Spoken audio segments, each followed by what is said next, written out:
ഇന്നത്തെ സുവിശേഷം സഖറിയ 12-ാം അധ്യായം. കർത്താവ് പറയുന്നു, ജെറുസലേമിന് വാഗ്ദാനം. അരുളപ്പാട്.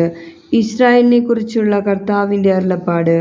ആകാശത്തെ വിരിക്കുകയും ഭൂമിയെ സ്ഥാപിക്കുകയും മനുഷ്യൻ്റെ പ്രാണനെ അവൻ്റെ ഉള്ളിൽ നിവേശിപ്പിക്കുകയും ചെയ്ത കർത്താവ് അരുളിച്ചെയ്യുന്നു, ജെറുസലേമിനെയും യൂദായെയും ആക്രമിക്കാൻ വരുന്ന ചുറ്റുമുള്ള ജനതകൾക്കു ജെറുസലേമിനെ ഞാൻ ഒരു പാനപാത്രമാക്കാൻ പോകുന്നു. അവർ അതിൽ നിന്ന് കുടിച്ച് വേച്ചു വീഴും. അന്ന് ഞാൻ ജെറുസലേമിനെ ഭാരമേറിയ കല്ലാക്കും. അത് പോക്കുന്നവർക്ക് കഠിനമായ മുറിവേൽക്കും. ഭൂമിയിലെ എല്ലാ ജനങ്ങളും അതിനെതിരെ ഒത്തുചേരും. കർത്താവ് അരുളിച്ചെയ്യുന്നു, അന്ന് ഞാൻ കുതിരകൾക്ക് പരിഭ്രാന്തിയും കുതിരപ്പടയാളികൾക്ക് ഭ്രാന്തും വരുത്തും. ജനതകളുടെ കുതിരകളെ ഞാൻ അന്ധമാക്കുന്ന അന്ന് യൂദാഭവനത്തെ ഞാൻ കടാക്ഷിക്കും.